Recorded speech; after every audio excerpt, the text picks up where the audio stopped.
Ward yanked the reins when he saw a body collapsed in the red dust. It was a tall Apache woman, her muscular frame covered in dust and dried blood. Purple welts from a whip marked her shoulders and back, and her wrists were still bound with a strip of leather clear signs she had been tied up. Her breathing was shallow, and her chest rose and fell in faint, uneven motions. Elias leapt from his saddle and dropped to his knees beside her. Heat radiated off the ground in shimmering waves, but colder still was the thought that flashed through his mind. This could be a trap. The Apache tribe had warned him more than once not to meddle in their affairs. He placed his hand on her neck. Her pulse was so faint it felt like it might vanish at any second. If he left her here, the sun would kill her within a few hours. Gritting his teeth, Elias drew the knife from his belt and sliced through the leather binding. Then he hoisted her over his shoulder. She was heavy, like carrying a whole sack of grain, but he powered through and threw her across the horse's back. "Damn it," he muttered, kicking the reins. The horse bolted forward, red dust swirling in its wake. The scent of blood, sweat, and hot sand mixed in the air. Elias did not look back. If anyone was watching, they would know whose side he had chosen, and this time, there would be no turning back. Elias Ward galloped through the rickety wooden gate, rushing Takina inside the cabin. He gently lowered her down, laying her on an old blanket spread beside the fireplace, then hurried to start a fire. Flickering yellow light danced across his sun-darkened, sweat-soaked face. He dragged over the wooden bucket and scooped what little water remained in the tank. Every sip of water during the dry season was worth its weight in gold, but Elias soaked a cloth and used it to wipe the dust and dried blood from her face. The pulse at her wrist was still faint, but at least she was alive. Elias had never been one to get tangled in other people's problems. A few years back, disease swept through this land and took his wife and 2 young sons. Since then, he had lived like a ghost, tending only to the parched land and his small herd of cattle. He stayed away from town, and even farther away from the trouble that came with other people. But what he had done tonight shattered all of that. The woman before him, Takina, was unlike the Apache women he had seen before. Her body was powerful, with bulging arms and broad shoulders like a warrior. The whip marks on her back told of a brutal punishment, likely for betraying tribal law. Elias knew one thing for certain. If the tribe found out he had taken her in, they would brand him an enemy. Outside, night was falling fast. Prairie winds swept sand through the cracks in the cabin walls, carrying with them the lingering heat of the day. Elias threw more wood into the fire and dropped down beside Takina. The flames lit up his face, weathered, sun-scorched, with gray eyes that were cold but deep. He handed her the last bit of water in a small bowl. She parted her lips slightly, drank slowly, and then slipped into unconsciousness. Elias let out a heavy breath and pulled the rifle close, resting it within arm's reach. He leaned back against the wooden wall, eyes fixed on the door. He knew exactly what kind of people would leave a woman to die in the desert, and that they might return to finish what they started. And tonight, if they did, Elias Ward would be the one standing in the doorway. The fire in the hearth had faded, leaving only a bed of glowing embers. Elias dozed in his chair, the rifle resting across his lap. A faint rustling sound snapped him awake. "Takina." She pushed herself upright, her dark eyes wide and wild with panic. In an instant, her large hand snatched the small knife from beside the stove. Steel flashed in the firelight. Elias did not move. He slowly raised both hands, his voice low and gravelly. "If you are going to stab me, do it clean. But if you want to live, put the knife down." Takina was panting, sweat beading on her forehead. Her eyes darted around the cabin, small, old, but not a prison. Then to the man in front of her, tall, lean, unshaven, with eyes that were steady and cold, she hesitated. Elias kept his voice calm. "I cut your bonds. If you want to leave, that door is open. But out there is nothing but hot sand and vultures." The knife trembled in her grip. After a long pause, she let out a breath and dropped it to the floor. Her powerful body collapsed like a felled tree. Elias stepped forward, picked up the blade, and handed her the last bowl of water. "Drink. You need it more than I do." Takina took the bowl and drank in slow sips, her eyes never leaving Elias, as if trying to figure out if this was some kind of trap. Without another word, Elias stepped out onto the porch and sat on the edge of the steps, his rifle across his lap. Takina tilted her head, watching through the door. In the moonlight, the man's silhouette remained still as stone, the only movement the faint wisps of smoke curling from his cigarette. That entire night, Takina did not sleep. Each time the nightmares came, she opened her eyes and saw Elias still there, never coming in, but never leaving either. A strange feeling began to stir in her chest, something she thought had died with her past. A sense of safety. By the time the sky began to pale, Elias had not moved. He simply turned his head and spoke quietly. "If you want to stay, until you are strong again, you can. If you want to leave, I will not stop you. The choice is yours." Takina stared at him, then turned her face away. She said nothing, but her hand tightened around the blanket draped over her shoulders. And that was her answer. The sun rose, casting its light down on the weathered roof of the cabin. Takina could stand on her own now. She stepped out into the yard, her shoulders still roughly bandaged, but her gaze sharp and focused. Elias was fixing a broken section of fence, not bothering to look up. "You are stronger," he said in an even tone. "If you want to eat, there is a spot to haul water behind the cattle pen." Takina said nothing, but a moment later, she picked up a wooden bucket and made her way to the water tank. Her thick, muscular arms flexed beneath sun-darkened skin as she pulled up the bucket. Elias glanced over someone who had nearly died just the night before and was already strong enough to work. It caught him by surprise. That day, Takina said almost nothing, simply followed Elias in silence, watching how he patched the fence and mixed mud to repair the walls.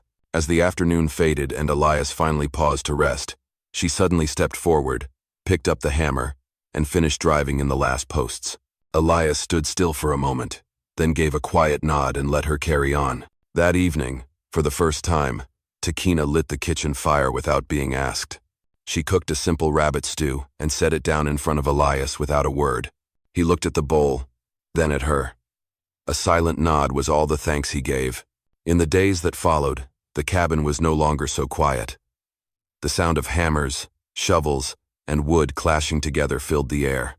Elias dug a new water hole. Takina hauled stones to block the wind. Her strength so great, she rebuilt an entire section of the fence in just one afternoon.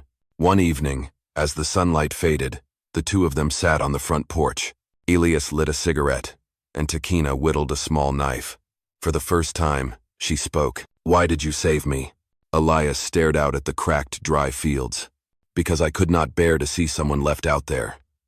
I have seen too much death." Takina was silent. After a moment, she nodded. A simple answer, but something inside her seemed to uncoil and loosen. That night, as the wind rustled through the old roof, Takina no longer tossed and turned. For the first time in months, she slept deeply, while outside the cabin, Elias's slow, steady footsteps circled the homestead. Thank you for being here. If this story reminded you of days gone by dusty sunsets and the echo of hooves pounding in your heart, go ahead and subscribe to my channel, so that each day we can sit together once more, and I will tell you another story from the Wild West. That afternoon, the sky suddenly turned a harsh, golden hue. Elias was tightening the reins on his old horse when the sound of hooves echoed in the distance. His head snapped up. On the horizon, a faint trail of dust was growing larger. "Uninvited guests," Elias muttered, grabbing the Winchester propped up on the porch. Takina heard the sound and stepped outside. The moment she saw the riders, she froze. 3 Apache warriors on horseback blocked the entrance to the ranch. Their faces were painted for war, their eyes cold as ice. The one in front nudged his horse forward and spoke in a deep, flat voice. "Our woman is here. Hand her over." Takina took a step back, her hand instinctively gripping the small knife at her side. Elias stepped forward, placing himself between the cabin door and the riders, the rifle steady in his hands. "She is injured. She has the right to stay here until she is healed." Another warrior snarled, his voice rising. "She has been cast out by the tribe. She has no right to live on this land. If you shelter her, you become our enemy." Elias did not lower his gun. His gray eyes were cold steel. "If you want to kill someone, you will have to go through me first." The silence that followed was taut as a drawn bow. The wind kicked up red dust, swirling around the horse's hooves. From behind Elias, Takina stared at him, his face calm, but his shoulders tense, ready to fire at the first wrong move. Finally, the lead warrior lowered his spear, his gaze burning with fury. "We will return. Next time, we will not come alone." They yanked the reins and galloped off, leaving behind a trail of dust and a heavy, suffocating silence in the yard. Takina gripped her knife so tightly her knuckles turned white. Elias turned back toward her, the fire still flickering in his eyes. "They will come back with more," he said quietly. "If you still want to stay, we have to prepare." Takina nodded, her eyes now lit with a different kind of fire, not fear, but the burning will to survive. That night, Elias lit the lantern and dragged out every round of ammunition and every old sandbag from the shed. Takina stood beside him, sleeves rolled up, helping him barricade the windows and build up defenses in the yard. For the first time since she had come here, she was no longer just a refugee. She had chosen to stand with him for the battle to come. 3 days later, before the sun had fully set, red dust began to rise on the horizon. Elias stood on the porch, his Winchester in hand. Takina had tied her hair back, gripping a spear and a knife, her stance that of a warrior ready for battle. The sound of hooves grew louder until nearly 20 Apache riders swept in, surrounding the ranch in a tight circle. The air was thick with the smell of horse sweat and tanned leather. The warriors remained silent, save for the heavy snorts of their horses. An elder stepped forward. He was old, with long silver hair and a deerskin cloak draped over his shoulders. His face was as stern as stone. He looked at Elias, then at Takina standing tall behind him. "She was cast out. She belongs to the dust. Why do you keep her?" Elias did not lower his rifle, "Because she is still alive, and she has the right to choose." A murmur rippled through the circle. A young warrior shouted, "She dishonored the tribe. She cannot be allowed to live." Takina stepped forward, her voice thunderous. "I dishonored no one. I was punished for not bearing children, but that is no crime." Silence spread like a wave. The warriors looked at one another, though the fire in their eyes still burned. The elder turned his gaze to Takina. "You choose to live here, under the roof of a white man. That means you sever all ties to the tribe." Takina gripped the shaft of her spear and nodded. "I choose life. Here." The elder was quiet for a long moment. Then he raised his hand. "We will leave tonight. But at dawn, I will return with the Council of Elders. If you are still here by then, you will no longer be a daughter of the tribe. And you," he turned to Elias, "you will bear the consequences." He turned his horse, and the entire war party followed, their hooves thundering as red dust swirled over the fence line. Once they had vanished from sight, Elias lowered his rifle. Takina still stood tall, her chest rising and falling with every breath. Elias looked at her, his voice low. "By morning, everything will change. Are you sure?" Takina met his eyes, her gaze burning with fire. "I already died once out there. I will not die again." Elias nodded, tightening his grip on the rifle. The night ahead would be long, and when the sun rose, this ranch might become a battlefield. At dawn the next morning, the sky turned a deep, burnished bronze. Elias had been awake long before the rooster crowed. He stood on the porch, rifle fully loaded. Inside, Takina was tightening the bandage on her shoulder, her eyes sharp and cold as steel. A horn sounded in the distance, low and thunderous like a storm. Then the riders appeared, not just a small group this time, but the full council of elders and their escort. At least 50 people surrounded the ranch in a solid circle. A path opened before the gate. The silver-haired elder rode forward. Behind him came 2 older women, their dark hair streaked with gray, members of the matriarchal council, those with the power to decide Takina's fate. Takina stepped out, standing tall. The morning light caught the scars on her sun-darkened skin marks from whips that had not yet fully healed. She no longer stood behind Elias. She stood beside him, shoulder to shoulder. One of the elder women spoke.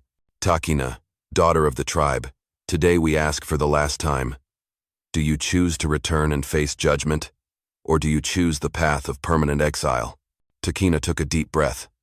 The early wind swept through, tossing her hair into a wild storm. "I will not return," she said clearly. "I choose life. Life on my own terms, not under an unjust sentence." Murmurs rippled through the circle. Some warriors gripped their spears tighter. Others bowed their heads, as if silently accepting what they had heard. The other elder woman gave a slow nod. "From this day forward, your name is struck from the lineage. You are no longer a daughter of the tribe. You will not be buried in ancestral soil. But also from this day on, the tribe will no longer hunt you. The old chief turned his gaze to Elias, his eyes sharp as blades. You sheltered her. That means her fate is now bound to yours. If she sheds blood because of this choice, that blood is also on your hands. Elias did not look away. I understand. A moment passed, one that felt as long as a lifetime. Then the elder raised his hand. One by one, the warriors turned their horses and withdrew from the circle. Only when the sound of hoofbeats had faded did Takina finally exhale. Her broad shoulders trembled, but her eyes were lit with fire. Elias looked at her for a long time, then gave a slow nod. You just chose a new life, he said. Takina answered softly, her voice rough but proud. Number I chose myself. That afternoon, the sky turned pitch black without warning. After weeks of drought, the first drops of rain fell on the dusty roof of the cabin. The scent of wet earth rose thick in the air, as if the whole prairie was letting out a long, weary sigh. Elias stood on the porch, rain soaking through his shirt. He watched the cracked fields slowly soften under the falling water. Takina stepped out behind him, her dark hair wild in the wind, rain glistening on her muscular arms. The storm came fast, Elias said, his voice rough. Takina said nothing. She stepped down from the porch, tilting her face to the sky, eyes closed. Rain mixed with dust and dried blood on her skin, washing away everything that was left of her past. Elias watched her for a long moment. She was no longer the abandoned woman he had found in the desert. Standing before him now was a warrior and a free human being. As the rain began to ease, Elias stepped out into the yard and stood beside her. The two of them stood in silence for a long time, listening to the steady patter of rain. You can leave, Elias said slowly. They will not hunt you anymore. The road south still leads to town. Takina turned to him, her eyes calm but deep. And do you want me to leave? Elias was quiet. Rain rolled down his sun-darkened face. Finally, he shook his head. Number I think this ranch. It is no longer big enough for just one person. A faint smile crossed Takina's lips, the first true smile since the day he saved her. That whole afternoon, the two worked side by side, clearing the yard, turning over the soil, repairing the fence. Takina carried the heaviest logs. Elias drove the posts. By the time the sun broke through the clouds again, the ranch looked different, stronger, cleaner, and filled with the scent of new earth. When night came, Elias lit a fire in the yard. They sat beside it, watching the sparks drift into the dark sky. For the first time in years, Elias did not feel alone. Takina laid her spear on the ground, a silent promise. Elias lit a cigarette and smiled gently. Tomorrow, we build a new horse pen. Takina nodded, the firelight casting her face in a warm glow, strong, but peaceful. In the quiet of the night, the rain had stopped. All that remained was the smell of damp earth, and the feeling that something new had begun. Sometimes, we do not get to choose where we are born, but we can choose where we stand. And sometimes, choosing to stand beside someone else means daring to stand against the world. In that very moment when two lost souls decide not to walk away, a true home is built. Not just from wood and nails, but from courage and trust. Thank you all for listening. I truly hope you stay happy and healthy. I love you all. My beloved audience of Wild West storytelling. Let me know what you thought of this story. Leave a comment below. Type the number 1 if you enjoyed it. And do not forget to subscribe to the channel for more gripping tales from the Wild West.